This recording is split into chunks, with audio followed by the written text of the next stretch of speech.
Welcome to Politics Done Right. I am your host, Egberto Willies. This is a progressive program that will take the mystery out of politics. This is the program that will encourage you to make sure government becomes we the people. Whether you are liberal, progressive, conservative, or otherwise, you get to air your point of view.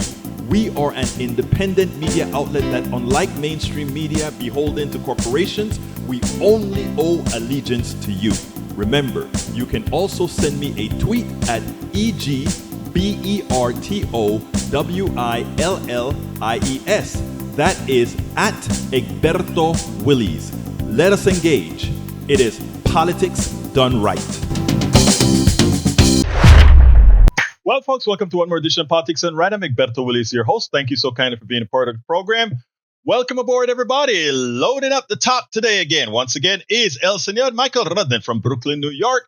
Patrick McNair from Houston, Texas. We also have in the house Yvette Avery Herod from Atlanta, Georgia Lisa Blair from Atlanta, Georgia Harry Denson from Missouri, Texas, as well as Eric Hayes from Kingwood, Atascocita in the chat. Remember, we don't get the first few dozen in Substack, but we have in the house Nancy Fagans. Do you lie? How you doing? Do you lie? Rosie Riverter. Cynthia Verdell says, hello all. Lorraine Vidal, welcome aboard. Jeannie B, how you doing? Trey says, hello. John A. Davis says, how? Do you lie? Democrats and progressives will allow repugs to steal the 2026 election with no fight, and they will lose because of non-voters. Well, you know what? Do you lie? That's why we're doing what we're doing. We are not waiting for the Democratic Party to empower people. We are telling people that they're already empowered and that they need to do what's right for themselves. In other words, my dear brother, do you lie? Let me just all things on the table. I am actually a precinct chair in the Democratic Party here in Texas. And I respect the rules of the Democratic Party when I'm wearing my Democratic Party hat. When I'm not wearing my Democratic Party hat, let me just tell you what I intend to do.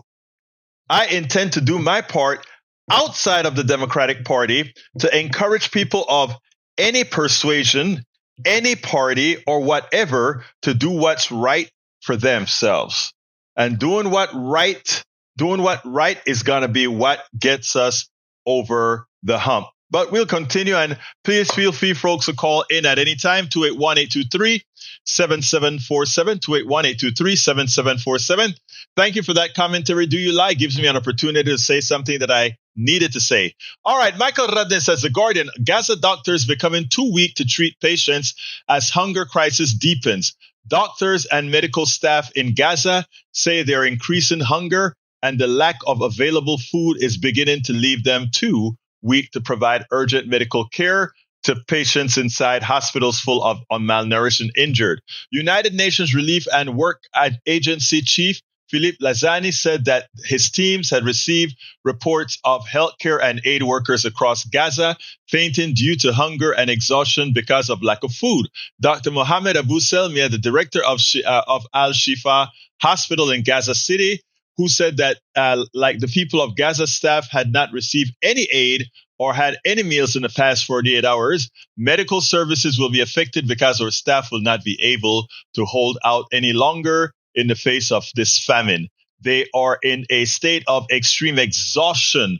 Some have fainted in the operating rooms. This is a horror that continues. I don't think people can understand how bad things are in Gaza. I mean, I can empathize with what it is, but the criminality, I tell you what, Netanyahu is doing a disservice to the country of Israel. A disservice to the country of Israel. Because I tell you, I want to let you know, I wasn't going to play this, but let me go ahead and bring that up. It's a TikTok from the guy from what's the name? Let me go ahead and pull it up because I think it's an important thing to see because it's not anti-Semitic to point out that Mr. Netanyahu is a war criminal. And I better play this because this guy did it in very good context. If I can get to it in time, which I'm pretty sure I will get to it in time, it hurts, right, to see the mutilation, the destruction that is actually happening. Let's go ahead. I want you to listen to this because this is heartbreaking, folks. This is outright heartbreaking. Check this out. Go ahead. You don't own everything, Rabbi Shmuley. You don't own the American government. You don't own the American people. By the way, what is America going to get? It's just $300 billion back. We gave it to a bunch of criminals to murder children. Okay, you murder children with our money. Every day you take money out of my taxes.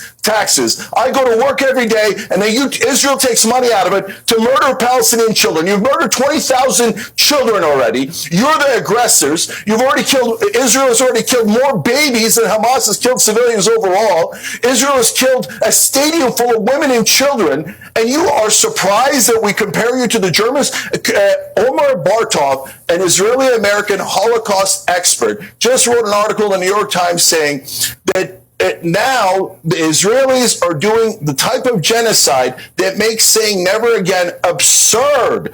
Absurd. Why are they doing the thing that was done to them? The world had tremendous sympathy for all Jews. And I do, all decent human beings do. But what Israel is doing is lighting that sympathy on fire and saying, we get to murder, we get to kill, and you can't call us any names. We get to call all Muslims who fight back against us terrorists. We get to attack all of our neighbors. They attacked Syria again today. We get to break all the laws. We get to commit war crimes. And I'm telling you right now, just like the Germans, you do not have the right to commit war crimes, to commit a genocide, to kill all those children, and then hide and use as a shield. Oh, everybody's an anti-Semite. You're canceled. You don't get to say it. You've ruined your credibility. No, Israel has ruined its credibility.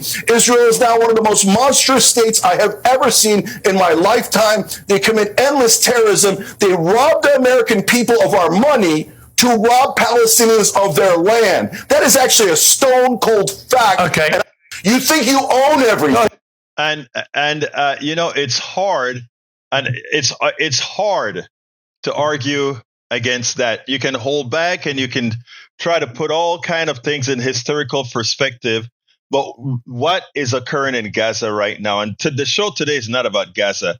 I brought that up because of some of the commentary from Michael Rudden and others in one of the chats. You cannot argue with this reality. All right, second item. Big country news. Canada wildfires have burned more than 13.6 million acres, 5.5 million hectares this year, an area roughly the size of Croatia. Compared to 2023, Canada's worst ever fire season, 42.9 million acres of land were scorched. An extraordinary scale of damage that focused international attention on the growing threat of wildfires boosted by human-induced climate change. In 2025, Canada has counted about 3,000 fires, with 561 burning on Friday. You know what is the sick part about this? Think about how much there. Verdell, who is wrong? I'm not sure what you're saying. Who is wrong? Cynthia, I'm not sure. Can you explain that for me? Okay, let's continue here. Faraver. Harry Denson says, good afternoon, Egberto, the Hacienda of Politics and Right. Looking forward to another edifying afternoon, and we'll try our best to give you an edifying afternoon. No, you said he is not wrong. I thought you said he was wrong. Forgive me, Cynthia. I misunderstood your commentary. Thank you. Let's see what else we've got here. And by the way, folks, after the program today, I'm interviewing a Texas state rep, Salmani, I think is his name, to talk about redistricting and exactly what Democrats have in store for the, how we're going to handle what's going on in the state, in the Texas state, in the Texas State House right now. How they're going to mitigate the redistricting that the governor is attempting. Maywood from from Long Beach, California. How are you doing? Who else? Lee Grant from Montgomery County. Mike Cisak from Missouri. And let me just tell you guys what I won't touch, okay? I am, and all of you that are listening, I want you to understand this, because when you come here, you're not going to see everything that you see on MSNBC. Right now, they are hyperventilating on Epstein. They're hyperventilating on Obama may get arrested by Trump because of we're not going to take, those are not, Epstein is a real issue of 20 years ago. The media can handle that and etc. The Obama stuff is a ruse to change the subject. If the mainstream media wants to grab onto that, suffice it, they can. I see a couple of people are trying to get me to talk about it in the chat. I won't. And anybody that starts to talk about it, forget it. It won't happen. And by the way, Cynthia, I'm glad you said immune right there, because let me give a thing. Little does Donald Trump know that the Supreme Court, even if Obama were guilty of something, the Supreme Court has made him immune. You're a genius, Cynthia Verdell. But let me tell you the other crap that always got to me with the media and how terrible they are. Do you remember during the birther movement? The birther movement said, well, Obama was born in Kenya, or Obama was born in Thailand, wherever he was born. It was a problem because they would assume that it didn't make him a natural born citizen, right? This is our mainstream media that is supposed to be educated.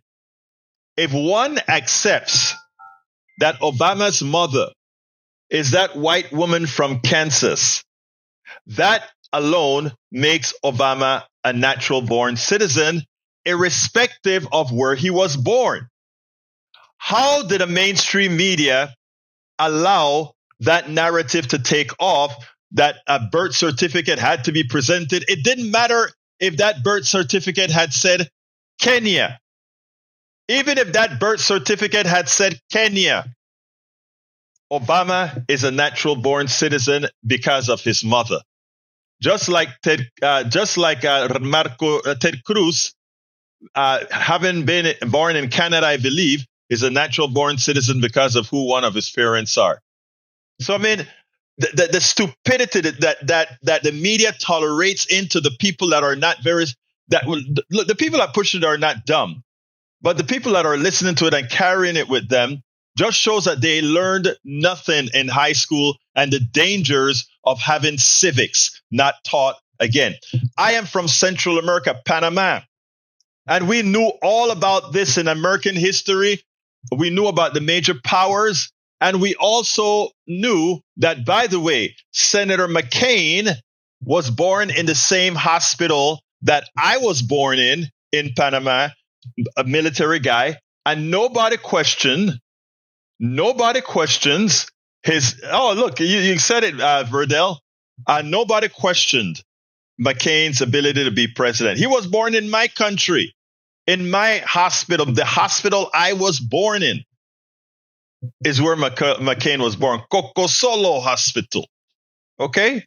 So what gets me too often is the stupidity that we have to go through before we get to the real subject. And you have folks in the chat that do all of that. It's mind-boggling. Egberto, I don't mind skipping Epstein as a topic. I might bring it up again whenever there's something substantive by way of major evidence. And look, I mean, you can actually say, give a one-liner or two-liners about, just to keep people up to speed of, hey, Epstein this or Donald Trump, they do have evidence that Donald Trump was with a 14-year-old or something. I didn't say that. I'm saying if something like that came up, hey, yeah, make that a point.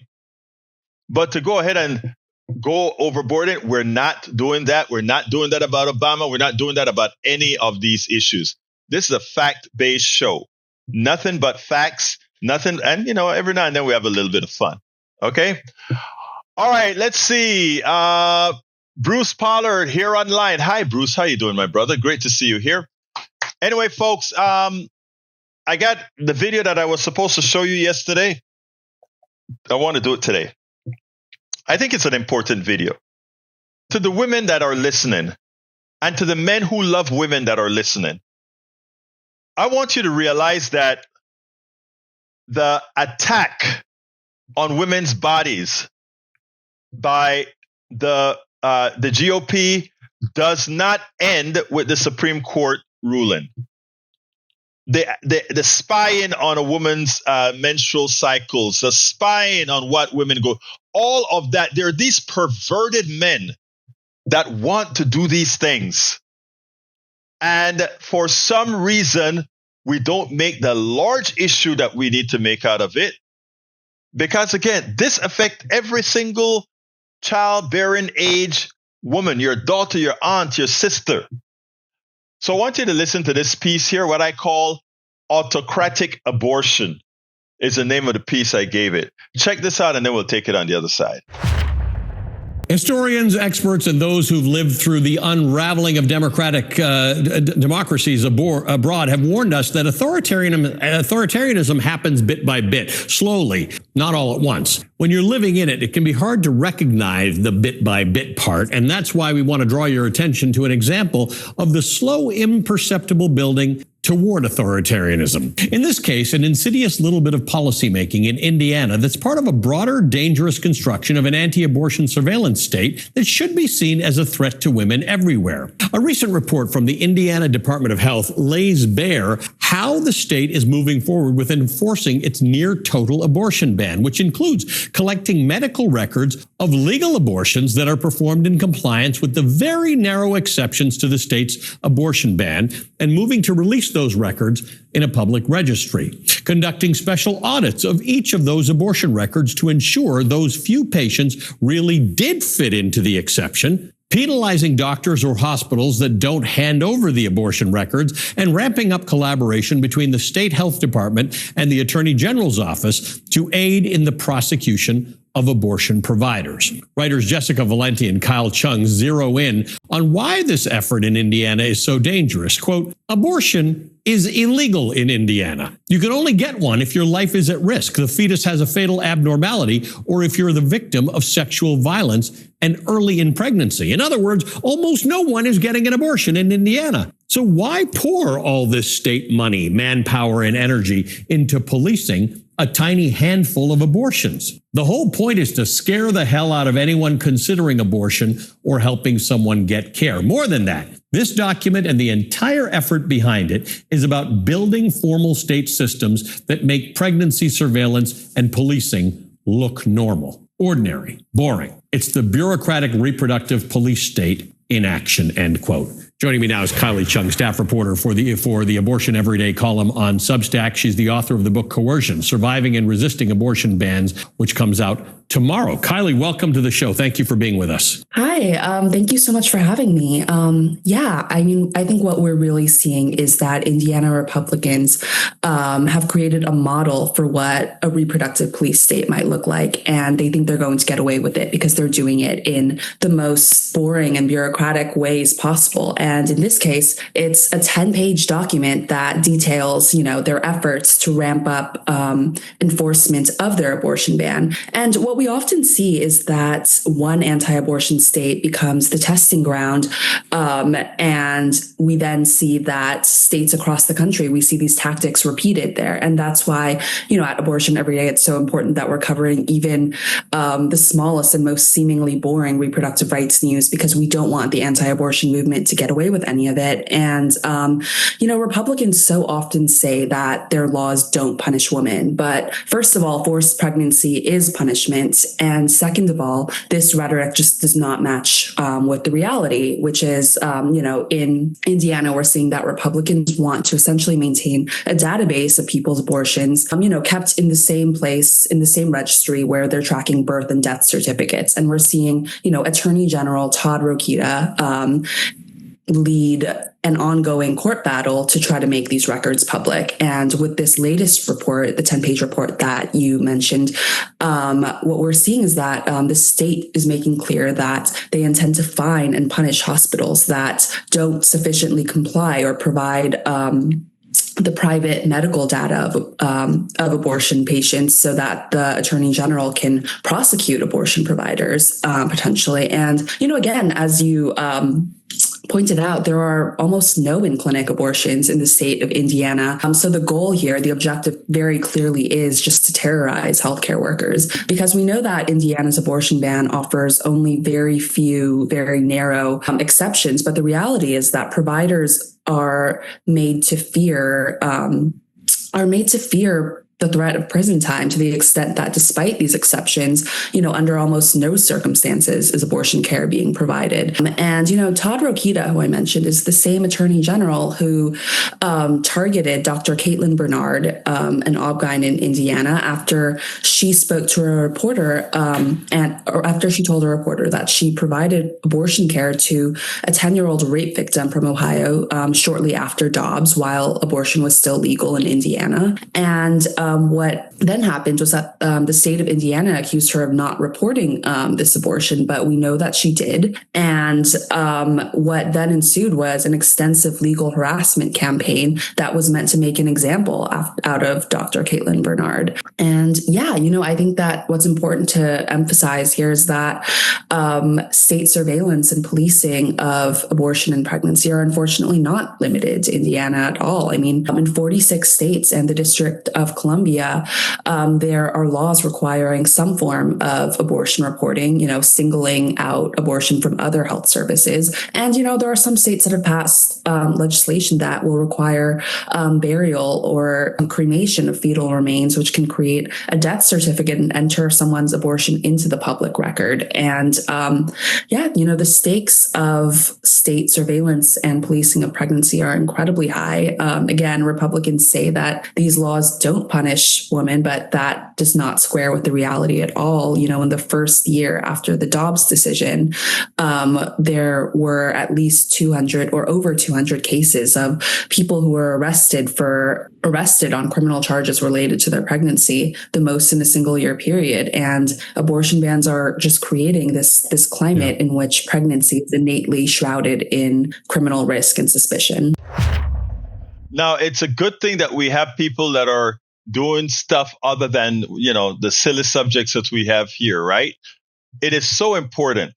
It is so important that we have these watchdogs out there, because these laws come to be. And after they come to be, by the time we can do something about it, it's too late. Women, your bodies are under attack by this president's party, and those who support this president. It is a sad state that we're in. It's funny because they do this all claiming religion. And the thing about it is, I tell you what I want to play for you, actually. This woman I saw that touched my heart. I want you to listen to what she had to say about whose side religion is on. Check this out, and then we'll move on from her. This just kind of came into mind. Let's take a look at what she had to say. To speak up. This is a message to my family of faith. I've been in church my entire life. I started volunteering in the nursery when I was 12 years old. I helped with vacation Bible schools. I tithed. I taught Bible studies. I opened my home for life groups. I mentored women. I showed up. I served. I stayed. And now I look around and I wonder, where's the church? Where are the voices that should be crying out for the vulnerable? Where is the righteous anger when children are ripped from their parents and thrown into cages? Where is the heartbreak when refugees are turned away when they're hungry and denied food, and when the poor are crushed by greed? How did we become so silent in the face of cruelty? How did we become more loyal to a political party than to the teachings of Jesus? I know the church was meant to be the conscience of the nation, the defenders of the weak, the peacemakers, the ones who run towards the hurting, not away. But lately I've seen too many pundits go quiet when they should be roaring like the prophets. I've seen comfort take precedence over conviction, and it breaks my heart because I still believe in the church. I believe in her purpose and I believe in her power. But I also believe we must repent, not just as individuals, but as a body, because we have failed to do what we were supposed to do. It is time to wake up. It's not too late to stand with the oppressed. It's not too late to become the church we were meant to be. But silence is no longer an option. When will you rise? When will you speak? When will you remember what Jesus told us to do? If you're not ready to say this out loud yet, then hold it right here in your heart until the fire settles into clarity, because we have work to do. If you can't do it out loud yet, whisper it as a prayer. But you have to do something. We have to, because the truth we carry, it is holy, and the world needs it. Go love your neighbor.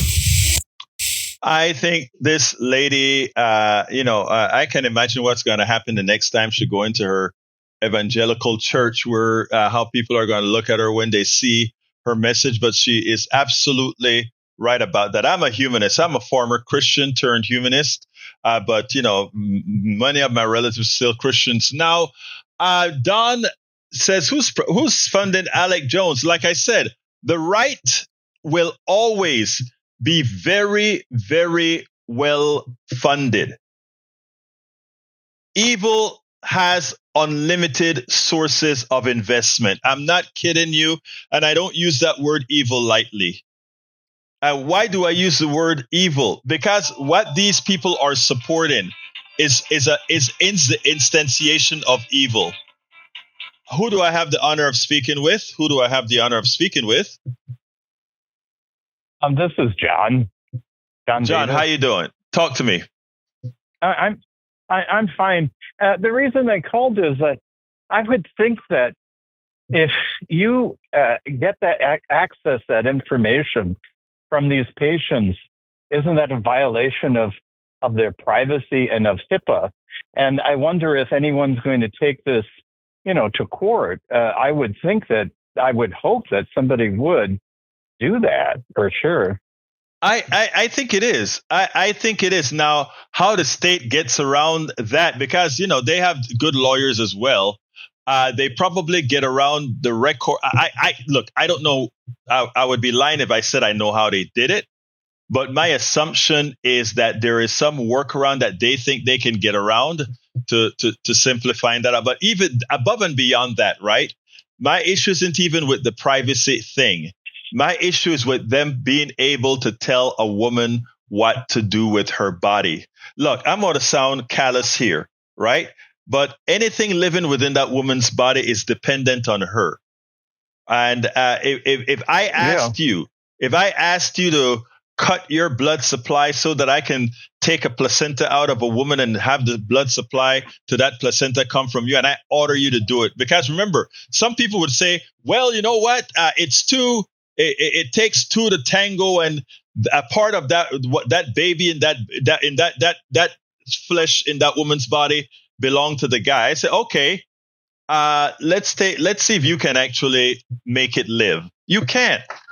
It has to be left to the woman. And if you want to go biblical, what I later on, I'm going to play a video from Talarico, who's running for.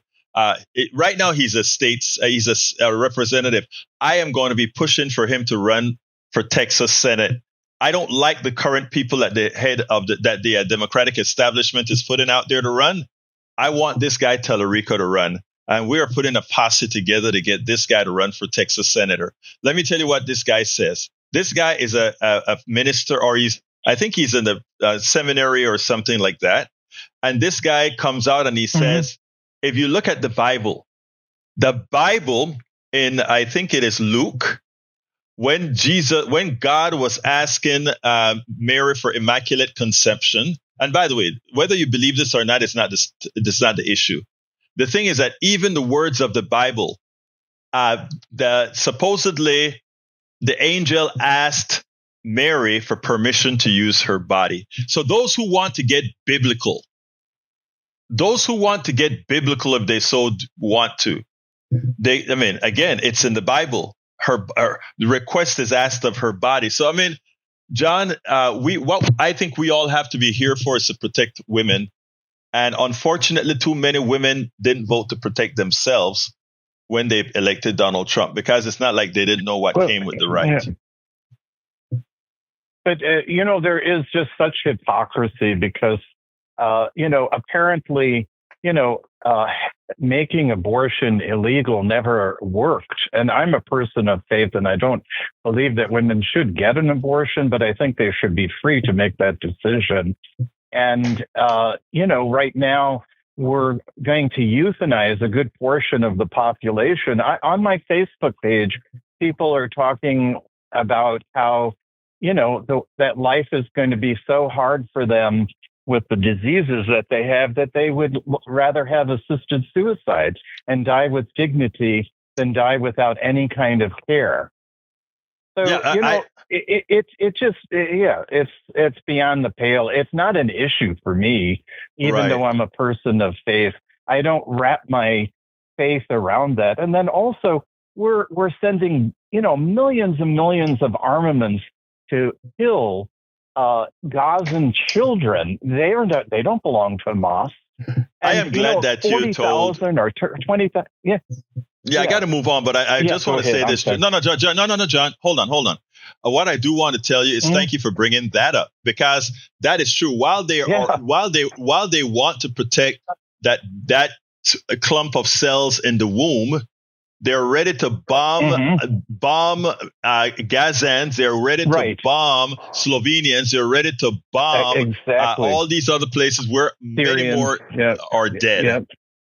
So anyway, thank you. And the thing is, so being pro, life is much more than, preventing a fetus from being aborted. And I'm sick of the hypocrisy, and we need to point it out all the time.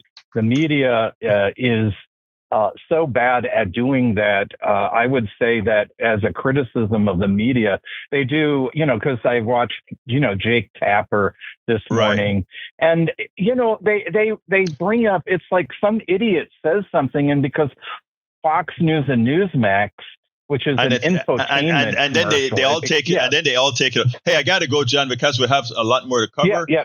My bad. Thank you, my brother. Yep. And Margaret says, thank you, brother.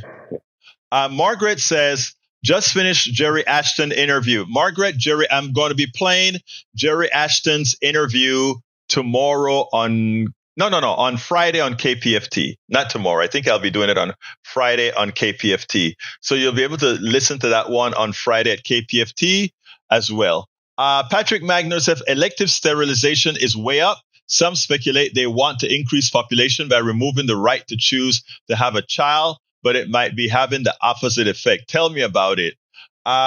Let's see. Maywood says, not that I support Act Blue, but this going after the fundraiser is downright. Look, again, let me tell you, all of this is smoke and mirrors that you hear. A lot of the stuff you see from Mike Cisak in the chat, guys, is smoke and mirrors. It is all these conspiracy crap that these guys are putting out. To my brothers and sisters that are thinking, disregard those commentaries, please. Let's work on things that make sense. Patrick Magner is a good source of information. Margaret Ryan, I'm talking about the folks in our chat. Margaret Ryan is a good source of information. Michael Rutnan, a good source of information. My brother from Atlanta, from Powder Springs, is a good source of information. Sometimes I forget names, you know what I mean? Bruce Pollard, good source of information. I'm talking about in our chat right now. But don't listen to all the bloviating BS that simply rile you up. Don't do it. Carl Cox, good source of information. Harry Brent, good source of information. Lisa Blair, Yvette Avery Herod. Okay? Understand that there are some folks in the chat that it's just noise. And let's look at it as noise. Notice I never bring it up unless it's something I definitely want to refute. It's important for us to have a sane chat.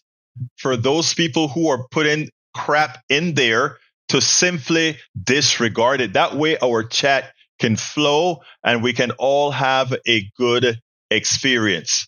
That's what we want, a good experience. And you can have a good experience even with those people that are putting crap in the chat by simply letting it flow away. Joe from Los Angeles, thank you for being here. I saw a message from my buddy from Powder Springs. Now I can't find the damn thing. I want to, let's see. Okay. I have another thing. This is from Talarico. And I want this guy to run for Senate of Texas. I think this is one person who can win it, not only in the cities, but in the rural areas. I want you to see how he spoke on MSNBC last night when he was asked a very specific question, and then we'll go ahead and talk about it. Check this out, and then we'll take it on the other side. State Representative James Talarico, still standing in the dark in Texas. I'm very grateful. So let me ask you, there's so much happening in Texas right now. I think that's representative of a lot of things happening around the country. You've been in the legislature since 2018. It's now day 2 of a special session where Greg Abbott wants the legislature to gerrymander its congressional maps too. That's something others in Washington have been pushing for. But I mean, I'm of the view, which I think you agree on, that if you were trying to suppress people's votes, you're worried not enough people want to vote for you. That's sort of the thing. But they're trying it nonetheless. So I guess the question I have for you is, I mean, Democrats are in the minority. What can be done to fight back on this? And is there anything that can be done to prevent it from moving forward?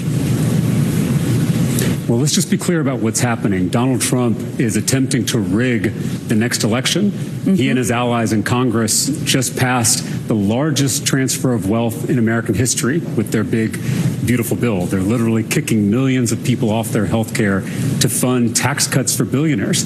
And they know it's unpopular, but they don't care because they have a plan. Donald Trump just called Governor Abbott and told him to redraw the political maps in Texas to gain 5 more Republican seats so they can protect their majority no matter what the election outcomes are. I mean, this is the rot at the core of our broken political system. Politicians choosing their voters instead of voters picking their politicians. In any other industry, this would be called a conflict of interest. And so Democrats here in Texas are going to do everything we can to stop this power grab, because if it happens here in Texas, they're going to do it in every red state across the country. They're going to rig the 2026 midterms. We're obviously in the minority here in Texas. We've been in the minority for about 30 years, so we've learned how to use every tool in our toolbox to fight for people and deliver for people. So we have the rules. We can use the rules to figure out how to slow things down and how to kill bad bills. We can use our platforms to organize people like we're doing out here in Plano. We can also deny quorum because they need all the Democrats to show up to be able to conduct business. We did that in 2021 to stop their voter suppression bill. And so these tactics are all things that we can use and employ to try to prevent this power grab from actually happening. And so I'm going to be talking to my colleagues here at the state capitol and figuring out what tools we can use to fight for people and protect this democracy. One of the other things I learned from your interview with Joe Rogan is that there are billionaires everywhere trying to control government, but there are 2 billionaires who are essentially bankrolling Republican candidates in Texas. Yes. And much of the extremist legislation coming out of the state. I mean, it struck me as a kind of a microcosm of what we're seeing everywhere, including in Washington. What worries you the most about the growing influence of money in politics? You're seeing it front and center in your own state. Yeah, I just told the folks that are here that the only minority destroying America is the billionaires. I mean, the people at the top, the Elon Musks, the Rupert Murdochs, these 2 billionaires in Texas, Tim Dunn and Ferris Wilks, they use their wealth and their power to divide us intentionally, because our unity, whether you're a Democrat, an independent, or Republican, us being united is a threat to their wealth and power. And so they use their social media algorithms, their cable news networks, in the case of Fox News, to tear us apart. And I think that people, no matter what your party is, are really sick of how politics feels. They're tired of how it divides families, how it ends friendships. I mean, you can be a part of this political conversation, and most people walk away just feeling awful. So there is I think, a hunger out there, again, on both sides of the aisle, to change this political system so that it can actually work for people, so that we can have conversations respectfully, even when we disagree. I mean, that is the foundation of democracy. On Joe Rogan's show, I talked about how my faith teaches me to love my enemies, to love my opponents. I have no problem having opponents like I do in the Texas House when I'm fighting for universal health care and public schools. But I am still called to love those opponents, to see them as children of God, to see them as sacred and holy. I think that teaching to love our enemies, that is the key to saving democracy, not just here in America, but around the world. We have to be able to talk to each other again, because imagine who we could take on. Imagine what we could do with these wealthy special interests if we did it together. Just imagine, if we simply work together. And again, if you notice earlier, I talked about folks in the chat that bring misinformation. Why do I want them to remain in the chat? Because you know what? At some point, something happens in people's lives that opens that soil for that seed that you're planting to grow. Because they are built on a layer of sand. We are built on solid foundation. Eventually, the facade goes away. Eventually, they realize they've been had. In fact, it's going to be coming sooner than later for many of them. They are about to realize that their Führer not only lied to them, but he has cauterized in law many of the processes that will hurt them. And that gives a big opening to somebody like James Talarico, because James provides that perfect bridge, because he's a very progressive guy. But he's a progressive not necessarily with that very confrontational tone, which I do think is needed many a times. But I think he has the ability to reach. People have different ways of connecting that's successful. Some people can connect aggressively, and some people can connect in a manner in which he does. And what I've seen in that young man, and he's a bit younger than I am, much younger than I am. What I've seen in that young man is somebody who can hold the Texas Longhorn by the horns and move forward, much more so than the establishment's choice.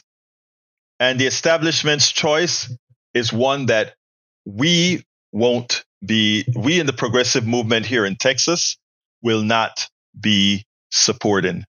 All right.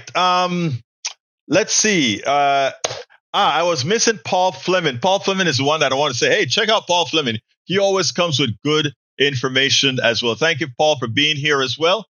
I saw somebody else in the room, Anthony LeFranco. Good information as well. How you doing, Anthony LeFranco? All right, Cynthia says, you know that progressives are hated by both Republicans and Democrats. Let's flip that a little bit, Cynthia.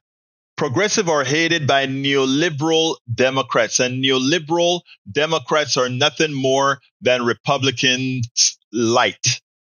They are the folks that make the Democratic Party palatable for the corporatocracy. So I really don't mind ridding us of the neoliberal Democrats if I can inherit the true progressive Republicans. Okay? Adam, you're late, but you're here. Thank you for being here. You see what I'm saying, Cynthia? I know a lot of progressive Republicans right now that they are an inch away from getting over that hump to say, I am really with you, but I'm a cultural Republican. And I understand that. I mean, think about it. You've been a Republican all your life. It is hard to come and now say, I am a Democrat, so I'm not asking any of these folks to do it. I'm just asking them to vote their interests. Look, I love them all. I love my MAGA friends. I love my Republican friends. I love my Democratic friends, my Autocratic, my neoliberals. But when it comes to policy, I am going to fight like hell to make sure that the progressive policies, which is what most Americans say that they want, when we take it off of the party domain and then move forward with that. And that's where we're at. All right, let's see. We've got para ver. I don't think I have any more videos to show. So if anybody wants to call in or want to chat in, do that as well. Cynthia says Republicans are no longer the party of Lincoln. No, that flip occurred from the time the Dixiecrats became the new Republican Party. Remember that. There was a switcheroo.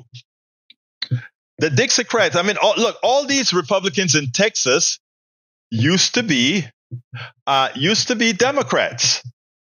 I mean, the last governor of Texas was formerly a Republican. What's his name? The guy who couldn't tell the different departments of the different departments that he was going to run.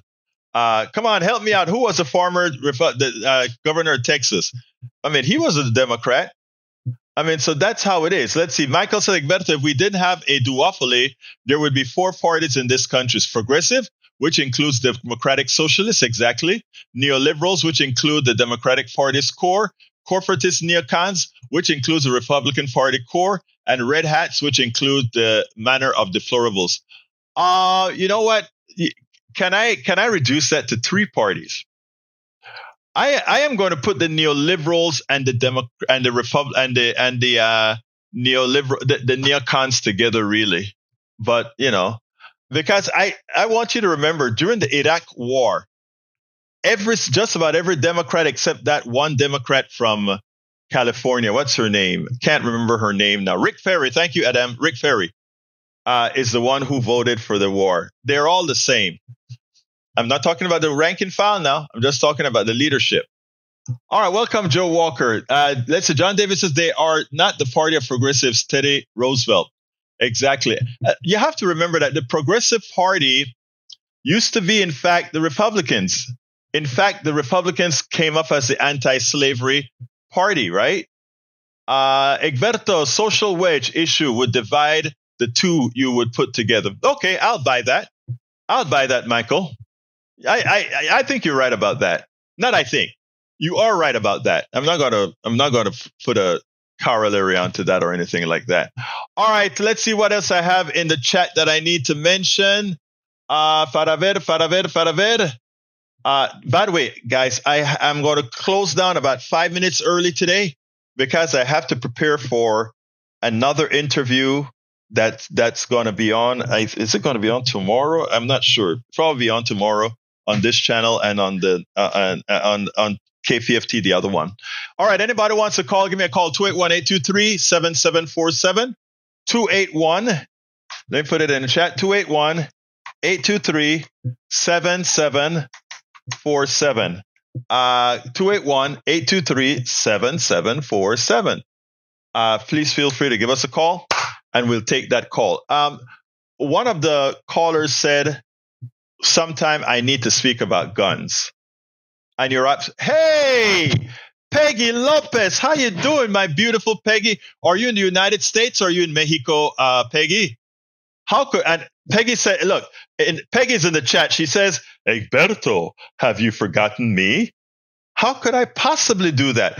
I want everybody to know that the chats scroll like crazy, okay? So if I miss you, you do exactly what Peggy do. I am going to make you see me. I am going to make you see me. Peggy, how you doing, girlfriend? Glad to see you here. Let's see. By the way, Eric says, Hidalgo ratings are low, Egberto. Imagine that. Well, by the way, I'll be interviewing Anise Parker next week. How you doing, Joanne? Talk to me. Hi, I want to talk about impressionable young girls, both from the religious side and trafficking side. When you're young, girl or boy, you are so impressionable. But specifically about the church and the conservative, what we call conservative right now, is so different. When I was 8 years old in 1978 in church, and Pastor Chuck Smith talked about the love of Jesus Christ and how we had to spread that and witness for God. As a child, I believed that. And then after church, he says, after the sermon, let us pray. And I vividly remember with all of my soul praying, may my eyes be filled with the love. That's not like how it is right now. There's only hate. No, it's not. Now, hold on a second. Marge KJ says she doesn't have any sound. Who are you not hearing, Marge? And is anybody not hearing both myself and Joanne? Continue, Joanne. That's all I had to say. It's sad. I mean, I think that I was being brainwashed because they had lots of terrible things to say, but somehow at the core they had this thing. And I prayed, let the love of Jesus. Well, I was listening to but they don't even have that anymore. Yeah, I was listening to a religious program a couple of days ago, and they were mentioning that exactly what you just said about the church and why folks have to be, thank you, Yvette, why one has to be very concerned about what church you go to, etc. Because if we take a look right now at the church wholeheartedly supporting things like the big bad bill, etc., when they got upset at senators who I saw religious people on Fox News getting mad at senators and Congress people who refused to pass, who were given a hard time to pass the bill.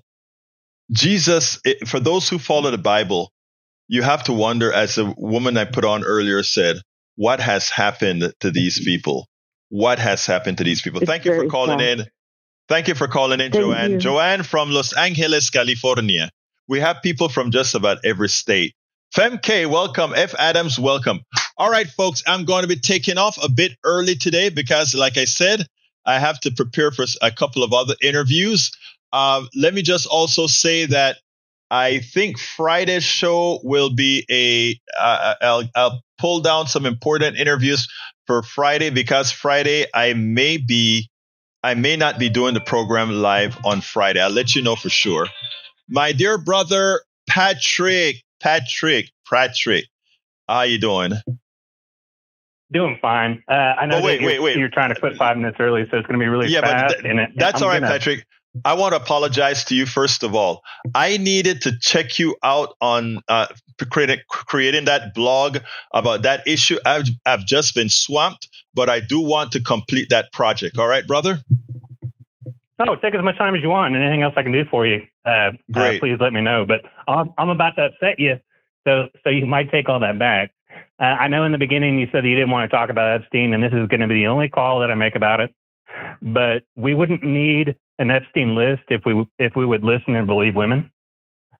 There wouldn't be an Epstein list if it wasn't for a difference in classes.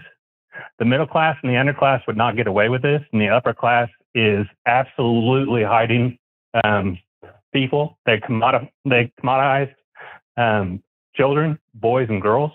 They rounded up women or deceived women, and I think that that's an aspect that we should talk about. Okay, let me first tell you, the next time we have coffee, I'm going to give you a big hug, but then I'm going to tell you, you twisted my words. Epstein wasn't the main subject of what you just said. What you just said was something that should be done in the aggregate. I mean, if that young 13-year-old that actually said, there's a suit out there that was squashed with a young 13-year-old talking about both Epstein and the president, but it was squashed. And Lev Parnas, who I interviewed, has that information and he has released it. Okay? You remember Lev Parnas that I interviewed? Yeah. The guy who worked for Donald Trump. It's a real story. And I can't say much about that because you get into legal stuff and all that kind of stuff, but that is a real story. But hey, let's talk tomorrow, okay? Absolutely. You have a great day. Thank you very much for having me on. You too, my brother. All right, folks, I got to get out of here, but I have to do a quick ask before I get out. And that is, I ask you so kindly, those of you that are listening and see the value in what we're doing and that have not yet become paid subscribers of our newsletter, Egberto Off the Record, I ask you so kindly to go to politicsdoneright.com/newsletter, politicsdoneright.com/newsletter. Please become a paid subscriber. That is the way we are able to pay our internet bills. That is the way we're able to pay for our AI and everything that we use to bring you a program. Without it, we cannot survive. I want to thank those of you there are many of you that are not only subscribers to the newsletter, but subscriber to our YouTube channel, as well as our what is it called? Patreon. Some of you are on all three. All I'm saying, if you have the wherewithal, please become subscribers of the newsletter at politicsdoneright.com/newsletter. I couldn't do this without you. You guys are wonderful. Those that are already subscribing, thank you so kindly. Those that will subscribe, thank you. I also ask you to please share this information, whether by links, and even when you're in the grocery stores and you hear somebody say something silly, just nicely talk to them. Open yourself up. The only way we're going to change this stuff is if we go out there and talk to people. And I know, folks, we can do it. So please go to politicsdoneright.com/newsletter, become a paid subscriber. You are making sure the message goes out. I got to get out of here. Love you all. You can email me directly at info@politicsdoneright.com, info@politicsdoneright.com. My name is Egberto Willies. This is Politics Done Right. And you guys know how I end this baby. I am what? Out.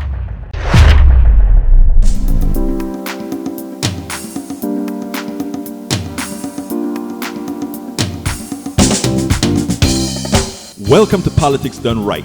I am your host, Egberto Willies. This is a progressive program that will take the mystery out of politics. This is the program that will encourage you to make sure government becomes we the people. Whether you are liberal, progressive, conservative, or otherwise, you get to air your point of view. We are an independent media outlet that, unlike mainstream media beholden to corporations, we only owe allegiance to you. Remember, you can also send me a tweet at EGBERTOWILLIES. That is at Egberto Willies. Let us engage. It is Politics Done Right.